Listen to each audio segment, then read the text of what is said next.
कसं काय मंडळी, बरेच का सगळे? पुन्हा एकदा तुमचं सर्वांचं आपल्या अजय डॉट शिल्पा व्लॉग्स या कॉमेडी चॅनलवर सर्वांचं स्वागत आहे. ह्याच्यावरती तुमच्यासाठी घेऊन येत आहे आपण 12 ज्योतिर्लिंगापैकी अजून एक ज्योतिर्लिंग, जे आतापर्यंत पाहिलेल्या ज्योतिर्लिंगाच्या प्रतिमा तुम्ही पाहिलेल्याच असतील. आता हे कुठली प्रतिमा असेल हे तर तुम्हाला ओळखायची गरजच नाही, कारण की आपल्याच चॅनलवरती तुम्हाला भेटून जाणार आहे. तर मित्रांनो, ती ज्योतिर्लिंग कुठले, त्या ज्योतिर्लिंगाची प्रतिमा कुठली आहे, कुठे स्थित आहे, ही जर तुम्हाला बघायची असेल तरी सुद्धा तुम्हाला आपल्याच चॅनलवर भेट द्यावी लागेल. मित्रांनो, भेटू आपण त्या ज्योतिर्लिंगापाशी, जे त्या प्रतिमेपाशी, जे गुजरातमध्ये स्थित आहे. गुजरातमध्ये स्थित म्हटल्यावरती तुम्हाला सर्वांना तर नाव आठवलंच असेल. तर मित्रांनो, त्या ज्योतिर्लिंगाच्या प्रतिमेपाशी मी तुम्हाला घेऊन जात आहे. चला मित्रांनो, तुम्हाला त्या ज्योतिर्लिंगाची थोडीशी माहिती आपल्या चॅनलवरती कशी भेटेल ही तुम्हाला दावतो मित्रांनो.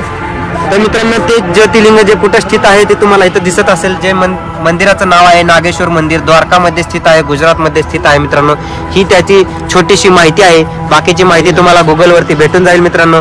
तर ते प्रतिमा जी आहे ती आता इथं बघत असाल मित्रांनो, ती ही प्रतिमा आहे जी जय महाराष्ट्र दादा.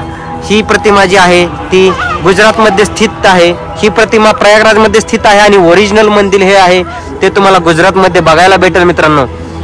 हे मंदिर कसं वाटतंय नक्की कमेंट करून सांगा. प्रत्येक ज्योतिर्लिंग एक से बढ़कर एक आहे मित्रांनो. प्रत्येक ठिकाणी जायला सगळ्यांनाच आवडेल, पण प्रतिमा बघायला सुद्धा सगळ्यांनाच आवडेल. आणि ती प्रतिमा फक्त आपल्याच चॅनलवर तुम्हाला भेटणार आहे मित्रांनो.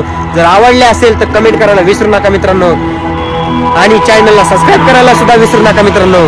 भेटू तुम्हाला अजून एका नेक्स्ट आणि शेवटच्या ज्योतिर्लिंगापाशी. तोपर्यंत माझा तुम्हाला छोटासा बाय बाय मित्रांनो. काळजी घ्या सर्वजण, तब्येतीची काळजी घ्या सर्वजण. भेटू नेक्स्ट ब्लॉग मध्ये. तोपर्यंत छोटासा तुम्हाला बाय बाय मित्रांनो.